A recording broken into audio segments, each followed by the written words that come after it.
Boa noite, meus irmãos. Estamos de volta na nossa série de estudos na carta de Efésios. E chegando bem próximo do final do capítulo 3, chegamos não só na metade do livro, mas na metade que divide o livro entre águas bem distintas.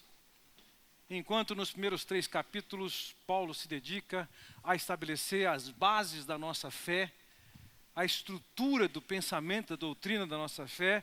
Nos demais capítulos, que logo nós vamos entrar mais à frente, ele vai contemplar, e daí, em termos práticos, o que isso significa. Como tem que ser as nossas vidas, como tem que ser a nossa vida em termos de comunidade. Talvez você se lembre, no finalzinho do capítulo 1, nós encontramos uma oração ali. E olhamos para aquela passagem das Escrituras e estivemos em busca de aprender com o apóstolo Paulo sobre o que deve ser os nossos pedidos de oração. O fato é que... O fato é que nós não sabemos orar como devemos orar.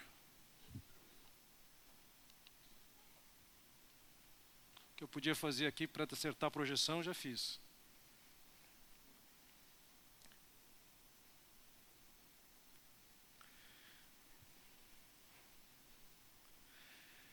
Nós não sabemos orar como convém orar. Veja, quando nós olhamos para Romanos capítulo 8, versículo 26, nos é dito: da mesma forma o Espírito ajuda em nossa fraqueza, pois não sabemos orar, mas o próprio Espírito intercede por nós com gemidos inexprimíveis. Veja, ele diz objetivamente aqui, nós não sabemos orar como convém. Ou seja, não sabemos, ponto. Por que nós não sabemos? Nós não sabemos por razões diferentes. Eu diria que 2 razões são as principais por que nós não sabemos orar.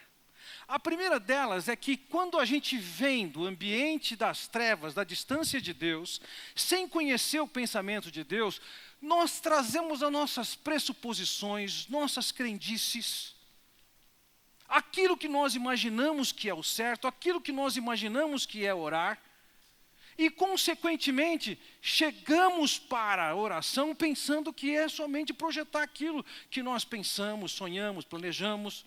E o nosso coração, ainda marcado pelo pecado, ele não enxerga exatamente o que é oração, nem como fazer essa oração, nem para que essa oração. Então é razoável quando aqui em Romanos capítulo 8, Paulo diz no versículo 26, nós não sabemos orar como convém. Mas há uma segunda razão que eu diria que nos leva a não sabermos orar como convém. É o que nós aprendemos da nossa cultura no ambiente não cristão.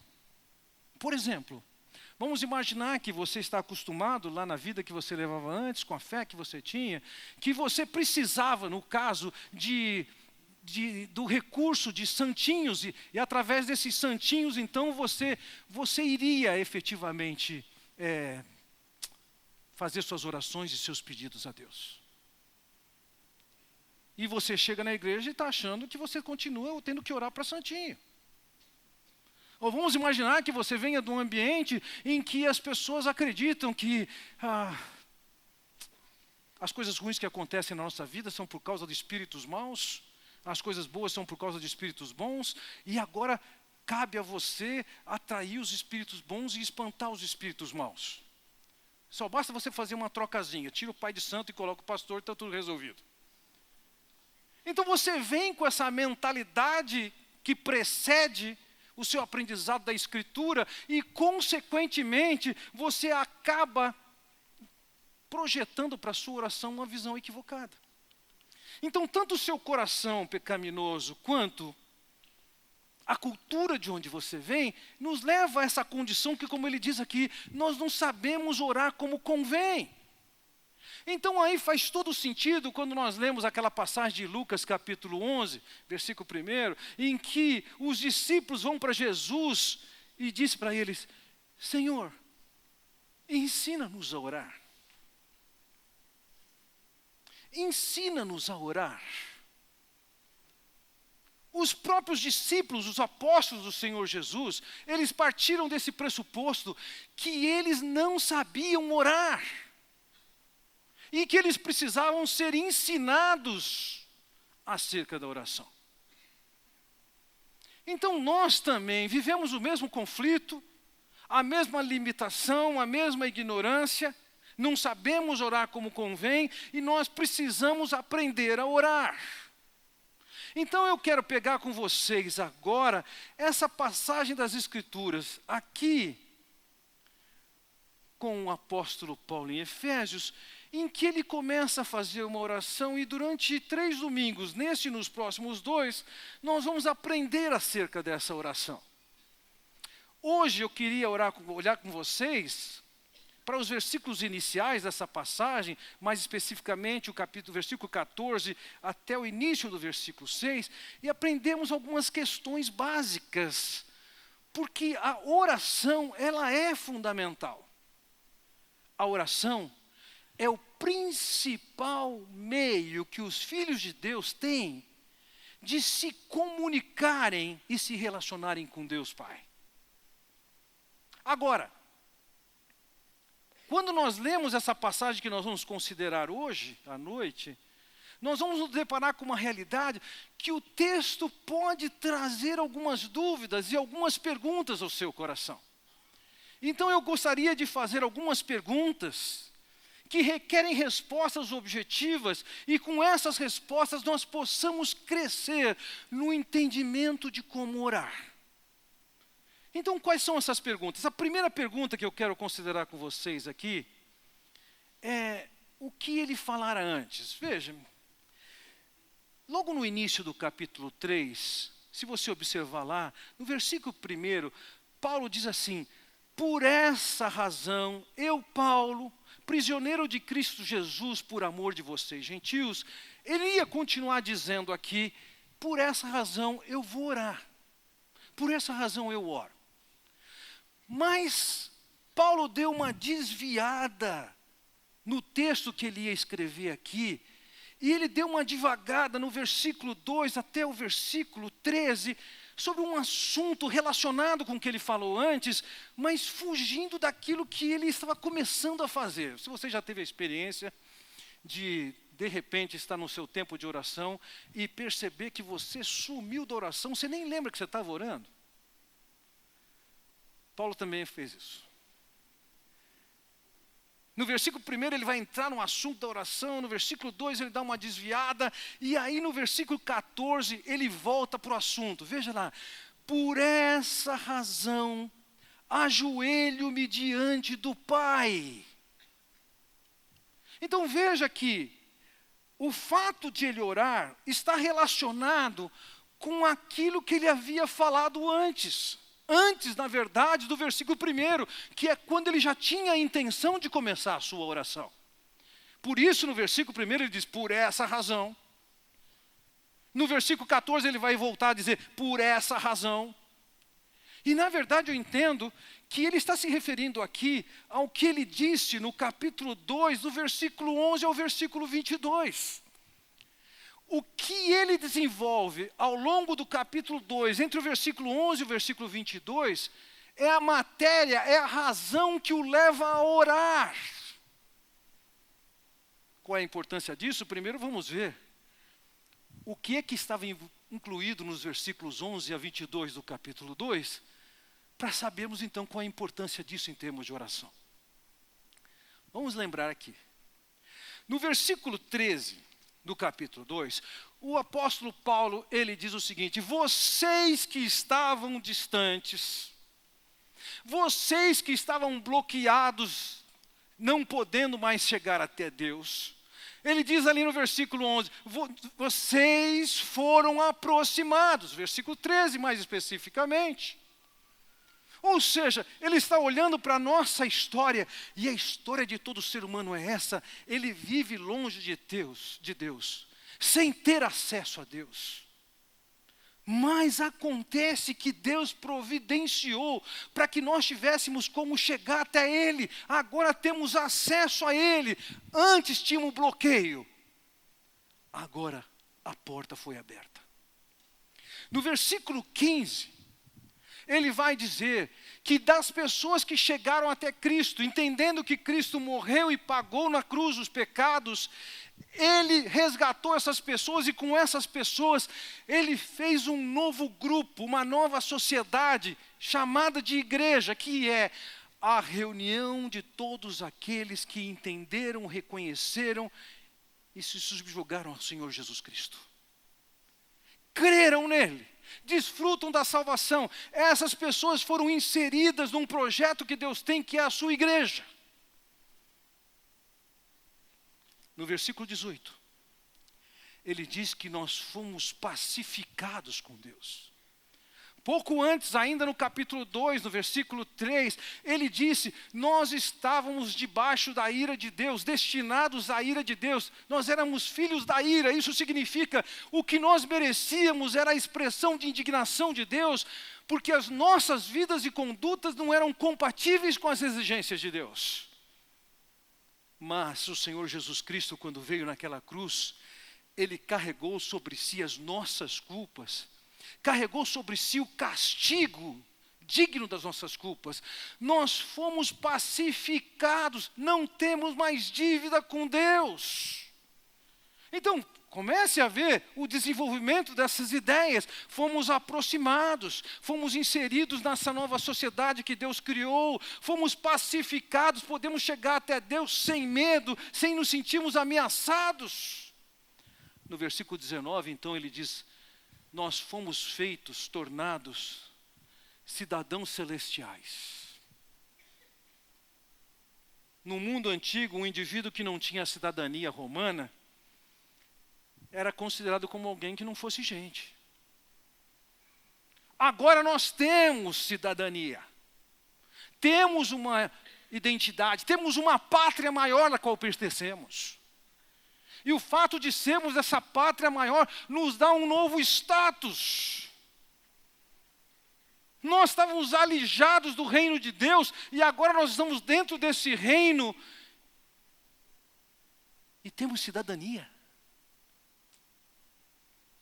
Mais intensa e mais intimamente ainda no versículo 19 ele diz: nós nos tornamos, fomos feitos família de Deus.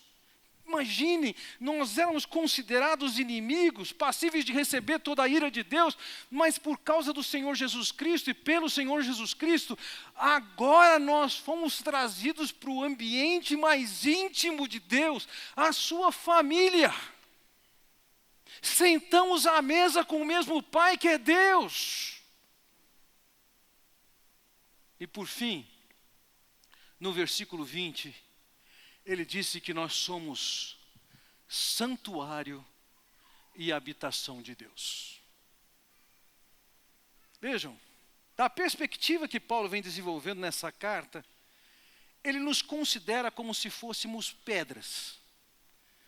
Pedras, ainda que vivas, com as quais são construídos, ou é construído um templo, uma casa em que Deus habita, em que Deus está presente.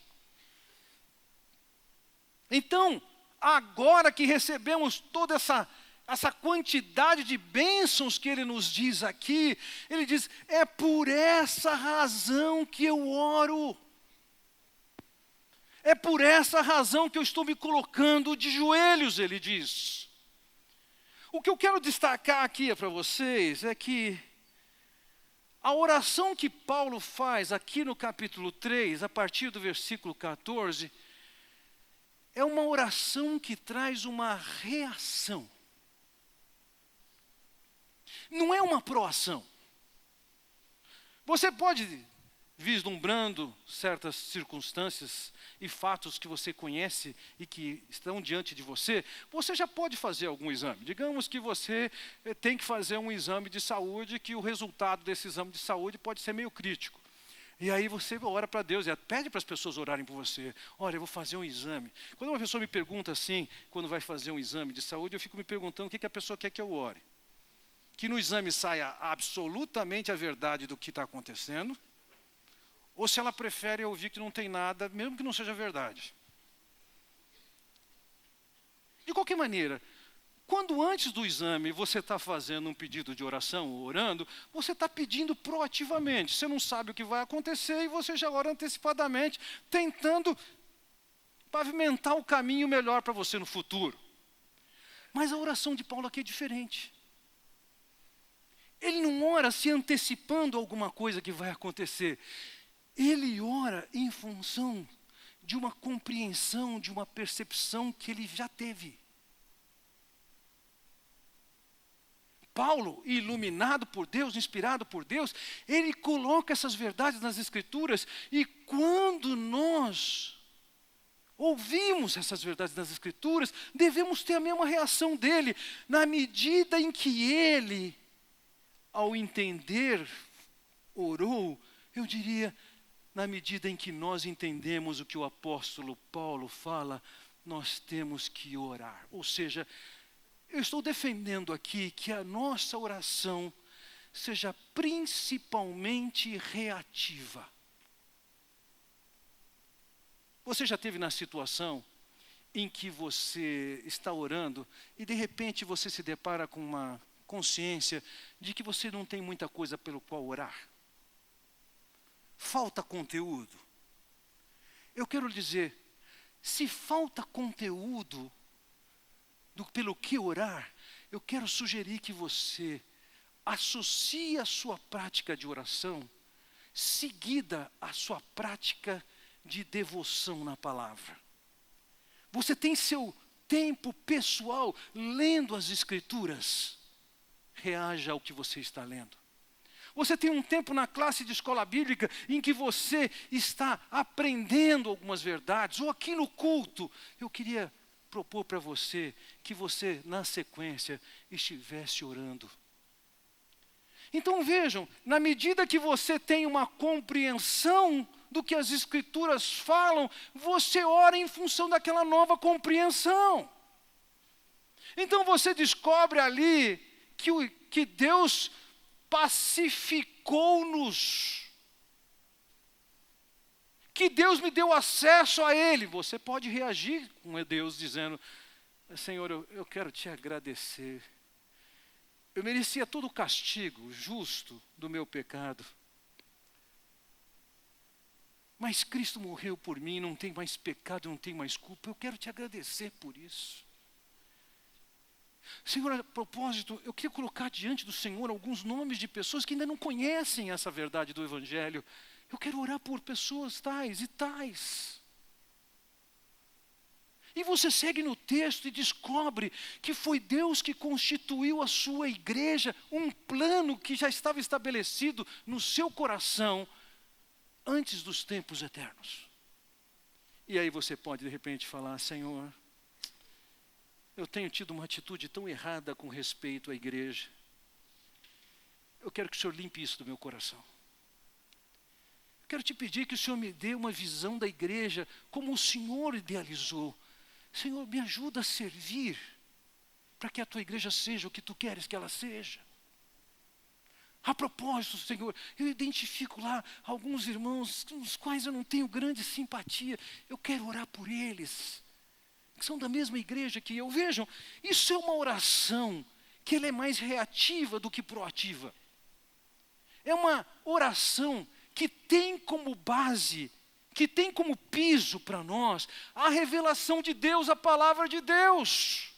Então o que eu estou querendo colocar aqui é que nós devemos, antes de mais nada, antes de jogar nossas palavras ao vento como se fosse uma oração, que nós baseássemos a nossa oração nas razões que Deus apresenta quando a gente lê as Escrituras e percebe o que elas falam sobre qualquer assunto.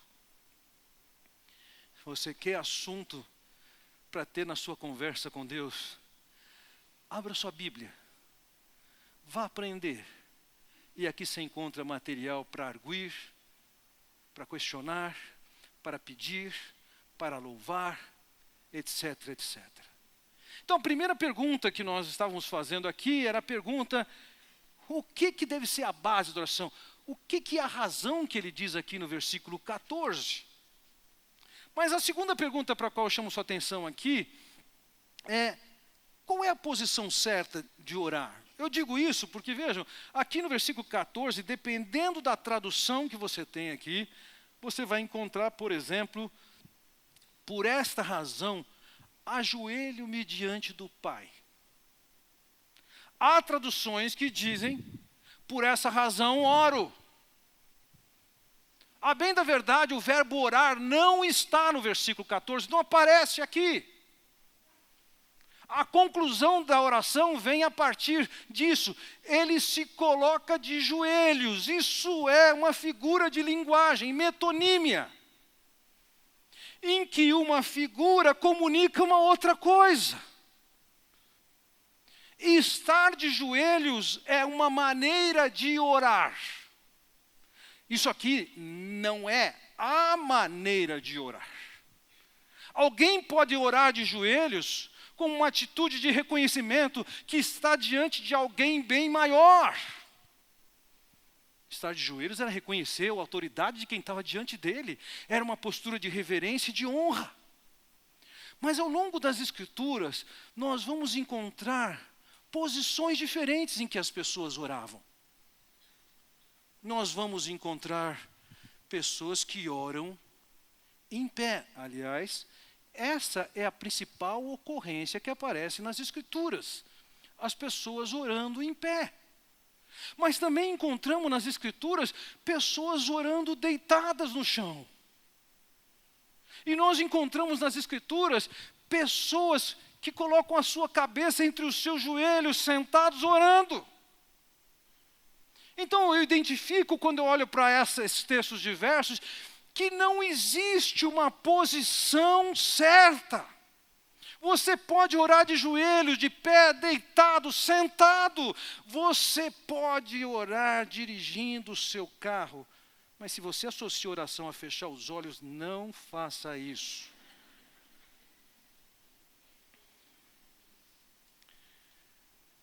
Vejam, com as orientações que nós temos nas Escrituras, nós encontramos aqui todo tipo de oração para toda ocasião, mas que tem um propósito de fazer com que a oração, mais do que sejam eventos na nossa vida, seja sim a respiração do nosso dia a dia. Por exemplo, quando nós vamos em Mateus capítulo 6, versículos 5 e 6, diz assim, o Senhor Jesus dizendo, quando vocês orarem, não sejam como os hipócritas. Eles gostam de ficar orando em pé nas sinagogas e nas esquinas, a fim de serem vistos pelos outros. Eu lhes asseguro que eles já receberam sua plena recompensa. Ele está tratando aqui de corrigir um erro de pessoas que oravam com o objetivo de serem percebidas. Percebidas porque oram bem, porque oram bonito, porque são eloquentes. Ele diz assim, olha, não ore para ser visto. Não ore para ser reconhecido. Então ele dá a orientação do que deve ser feito no versículo 6, quando ele diz, mas quando você orar, vá para seu quarto, feche a porta e ore a seu pai que está em secreto. Então há circunstâncias, há ocasiões que, para ninguém se impressionar com a sua oração, ou para que você não passe nenhuma imagem que você queira passar para as pessoas, é melhor que você entre no seu quarto, feche a porta. Ali você ora em secreto. Então há espaço sim para nós orarmos no secreto. Mas também vamos lembrar da passagem de 1 Tessalonicenses capítulo 5, curtinha assim, que Paulo diz no versículo 17, orem continuamente. É lógico que isso aqui não é a base bíblica, juntando com a passagem de Jesus, que você tem que ficar o tempo inteiro dentro do seu quarto.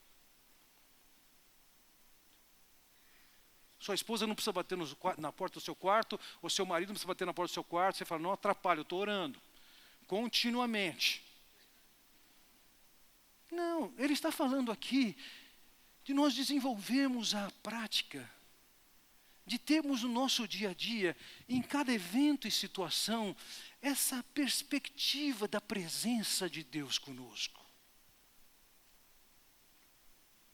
E diante dos diversos inputs que nós temos no nosso dia a dia, seja da vida, seja do andar com Deus, do aprendizado com Deus, nós estamos conversando com Ele.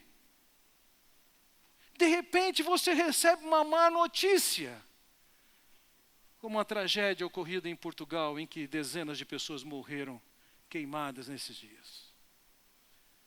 E você pode orar: Senhor, alivia o sofrimento daquelas pessoas que lá estão. Você pode ouvir o problema de alguém se queixar do momento em que está vivendo, e você pode transformar aquela informação em: Senhor, me dá a oportunidade de ser uma bênção para essa pessoa.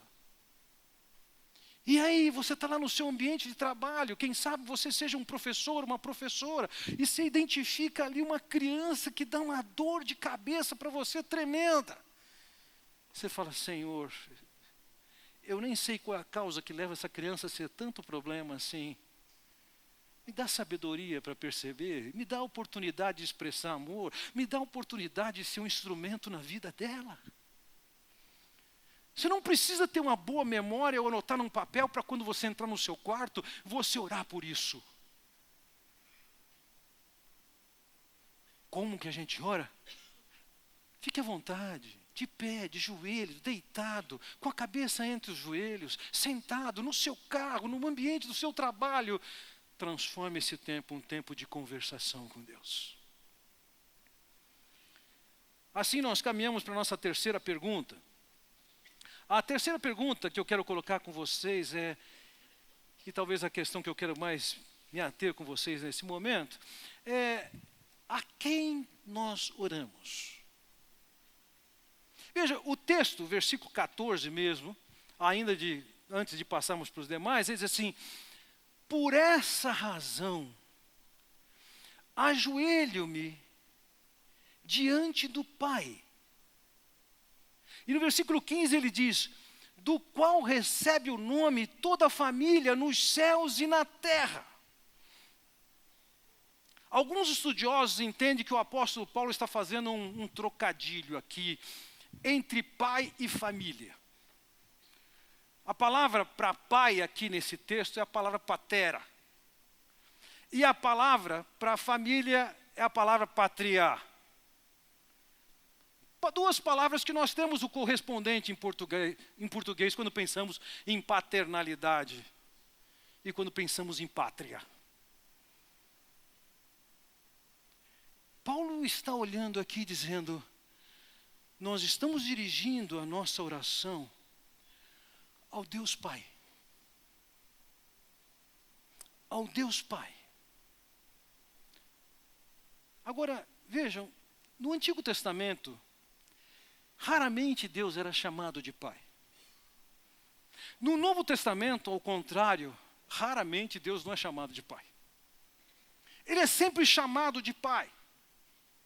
E aqui, embora ainda que em Efésios capítulo 3, versículo 9, apareça uma declaração que Deus foi quem criou todas as coisas, e alguns consideram que aqui como Pai que significa que Ele deu origem ao universo, deu origem a todas as espécies, deu origem ao ser humano, que isso seria o conceito de Pai. Mas veja, em toda a literatura do apóstolo Paulo, sempre que ele se refere a Deus Pai, ele está falando não sobre o Criador de todas as coisas, mas ele está falando sim sobre aquele que é o Pai daqueles que chegaram a Cristo e por meio de Cristo foram feitos família de Deus. E quando ele fala disso, como li ainda agora, de quem recebe o nome toda a família nos céus e na terra. A compreensão então seria que Paulo, ao escrever sobre isso, ele já está percebendo, ele já reconhece que existem filhos de Deus que já não estão mais na terra, estão no céu.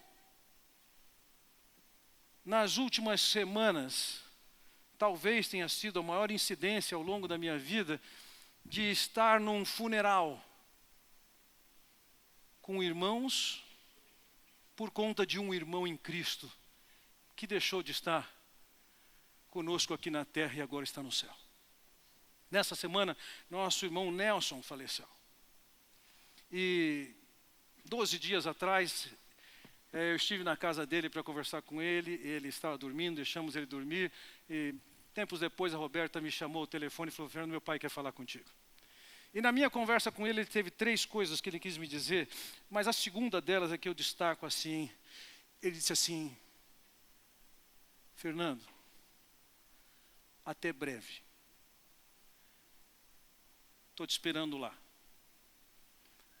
Passou assim um pensamento na minha cabeça: será que ele viu a escala de morte aí? Eu sou um dos próximos.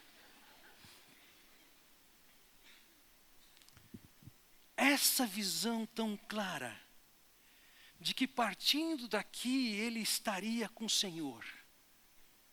Então eu entendo que quando o apóstolo Paulo coloca aqui, nesse versículo 15, toda a família nos céus e na terra, isso inclui aqui que nós dirigimos-nos a esse Deus, que é o Pai daqueles que hoje ainda estão vivos e chegaram a Cristo, mas também daqueles que já partiram e estão diante dEle. Então a nossa oração, veja, é para o nosso Pai espiritual, Deus Pai. O Senhor Jesus Cristo, em Mateus capítulo 6, versículo 9, ele diz: vocês, ensinando como orar, vocês orem assim: Pai nosso que estás no céu. Ele estava ensinando, a nossa oração deve ser dirigida ao Pai. E quando nós olhamos nas páginas do Novo Testamento, seja no livro de Atos, as narrativas, seja nas cartas, as mensagens dos apóstolos, o que nós vamos ver é o quê? A prática dos apóstolos era orar para o Pai. Então vejam, todos nós, quando nós vamos em oração, nós não vamos atrás ou dirigir nossa oração para ninguém menos que seja o Deus Pai. Agora, quando nós pensamos em termos de paternidade dentro da carta aos Efésios, isso aqui ganha uma quantidade de cores intensas que cabe a nós observarmos isso. Vejam, nós já vimos isso lá atrás, no capítulo 1, versículo 5, diz que nós fomos predestinados para a adoção de filhos. Nos tempos eternos, Deus já planejou que nós seríamos seus filhos. No versículo 17, quando ele faz a oração no capítulo 1, ele chama esse Pai, ele chama de glorioso Pai. E no capítulo 2, versículos 18 e 19, ele diz: nós temos acesso ao Pai. E no versículo seguinte ele diz: nós somos membros da família de Deus. Então o conceito de paternidade divina nessa carta, ela é intensa. Nós somos chamados e escolhidos para sermos adotados como filhos. Nós somos membros da família de Deus, somos filhos de Deus e de um Pai que é considerado glorioso. E para a gente ter mais consciência da glória desse Pai a quem nós buscamos em oração, eu queria que a gente ganhasse um pouco da grandeza e da beleza desse Pai que é Deus, diante de quem nós nos colocamos para orar. Em primeiro lugar, vejam, na sequência do nosso texto, Efésios capítulo 3, 14, ao início do 16, veja que no início do 16 ele diz assim: oro para que com as suas gloriosas riquezas, esse Pai glorioso a quem oramos, ele é marcado por ser rico, por ser glorioso, por ser exuberante. O que é que marca a glória de Deus? Nós poderíamos lançar mão de tantas revelações sobre isso dentro das Escrituras, mas eu diria que as que nós temos em Efésios, elas são suficientes e o bastante para a gente passar voando nesse tempo que nós temos aqui. Quero destacar algumas coisas. Veja, no capítulo 1, no versículo 7, ele diz: segundo a riqueza da sua graça. Dentre a gloriosa riqueza de Deus está o quanto Ele é gracioso, o quanto Ele é paciente com a gente, o quanto Ele é bondoso conosco, o quanto Ele é predisposto naturalmente a Ele, a nos fazer o bem mesmo que nós não merecemos. No versículo 8, diz que Ele derramou abundantemente, ou seja, esse Deus é generoso. No caso aqui, Ele derramou abundantemente o entendimento da sua mensagem. Mas veja aqui, eu quero focalizar esse aspecto. Deus é generoso. Generosidade é sua marca. Nosso Deus não é mão de vaca, não é pão duro. Ainda no capítulo 1, versículo 18, diz que é riqueza da glória da sua herança. A ideia é que nós, que antes não tínhamos nenhum valor, estávamos alienados dele e não podíamos nos aproximar dele, agora fomos atraídos para ele, fomos salvos por ele, preparados por ele, e hoje ele nos considera sua herança. Ele nos considera de valor. Os alemães têm uma maneira de tratar suas crianças curiosa. Desculpem a pronúncia aqui, os alemães presentes, mas é normal ver pessoas da comunidade alemã se dirigir aos seus filhos chamando de Schatzi. E a ideia da mensagem é tesouro. É natural um pai, uma mãe, considera seus filhos um tesouro. Essa é a mesma ideia. Deus nos trata como um tesouro, Ele considera-nos como herança. No versículo 19, fala da suprema grandeza do seu poder. E no versículo 21, ele vai dizer que ele está acima de todo principado e potestade. Não tem nenhum nome que se equivale ao dele. Ele está acima de todo nome. O seu poder é absoluto. Não existem restrições a ele. Não existem impossibilidades para Deus. Se existisse impossibilidade, seria somente o seu caráter. Esse Deus não é possível pecar, porque isso não é compatível com a sua natureza, com a sua realidade. Que mais que Ele é rico em glória? No capítulo 2, olha o versículo 4 e o versículo 7. No versículo 4 ele diz: Ele sendo rico em misericórdia. O que seria de nós se Deus não renovasse constantemente a sua misericórdia, a sua compaixão? Mas o nosso Deus glorioso, a sua glória se caracteriza pela sua imensa misericórdia. A seguir, ainda no versículo 4, ele fala: o seu grande amor. Ele não fala só de amor. Esse Deus é rico em misericórdia. Esse Deus é grandemente amoroso. No versículo 7 ele vai dizer então, qual a suprema riqueza da sua graça em bondade. Esse Deus é extremamente gracioso, bondoso conosco. Quem é esse Deus? Esse Deus é o seu Pai, é o meu Pai.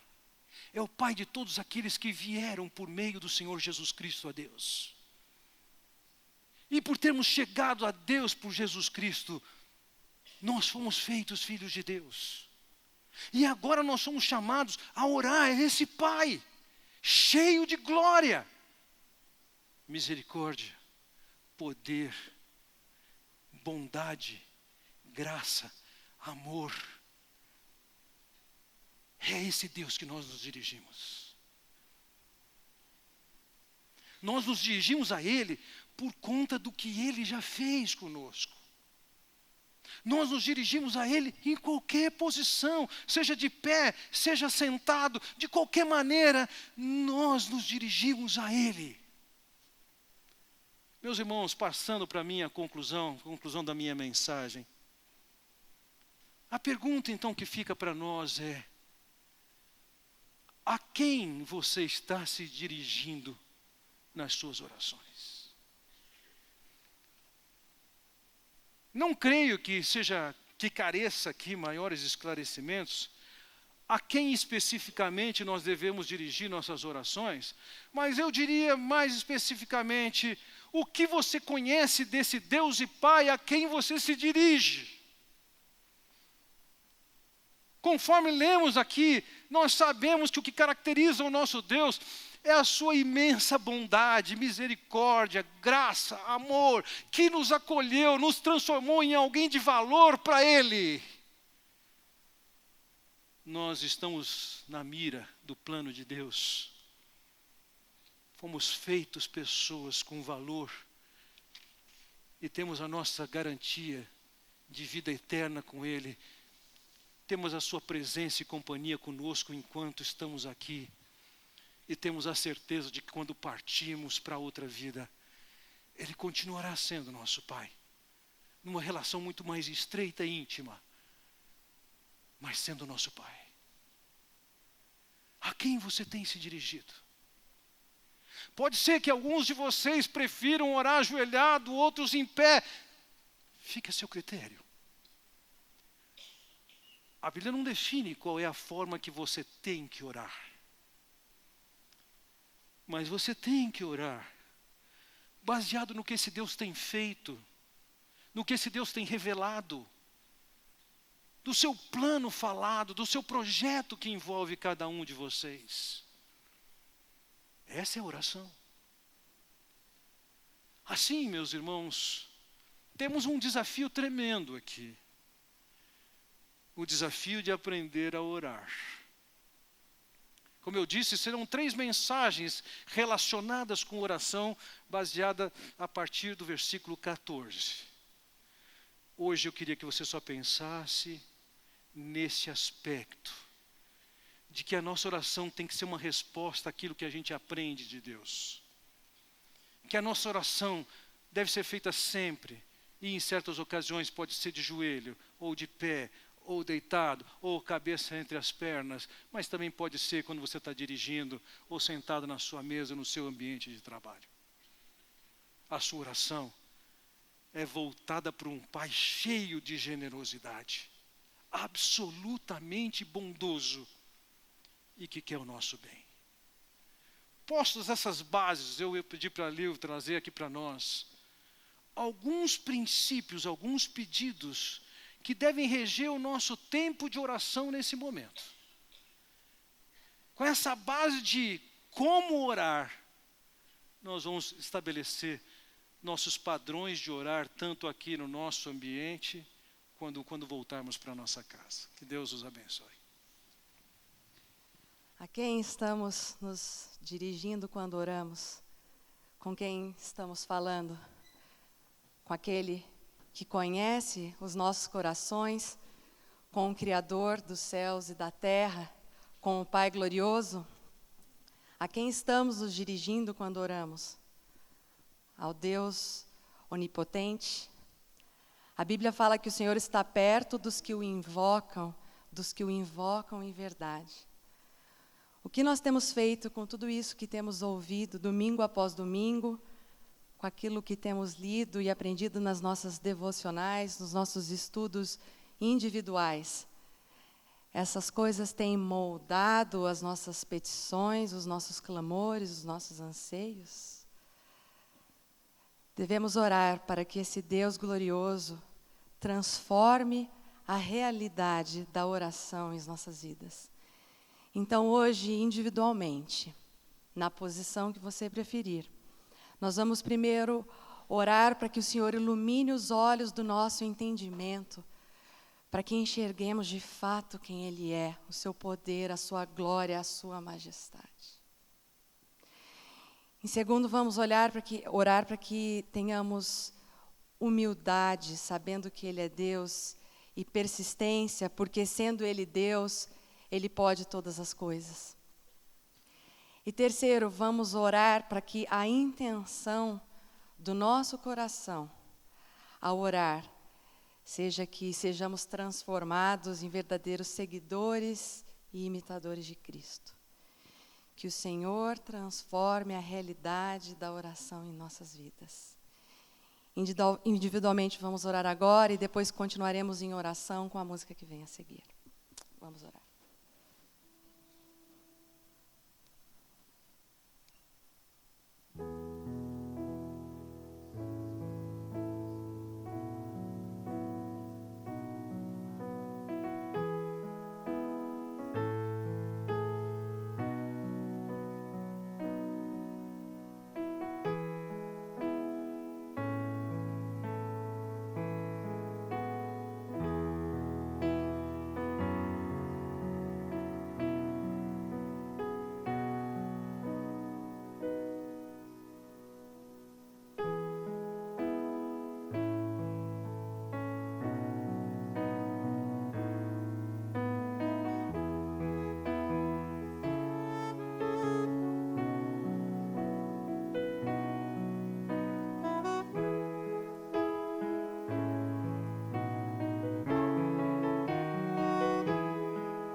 Senhor, nosso Deus, nós pedimos, Pai, que nós possamos de fato caminhar sempre contigo, Senhor.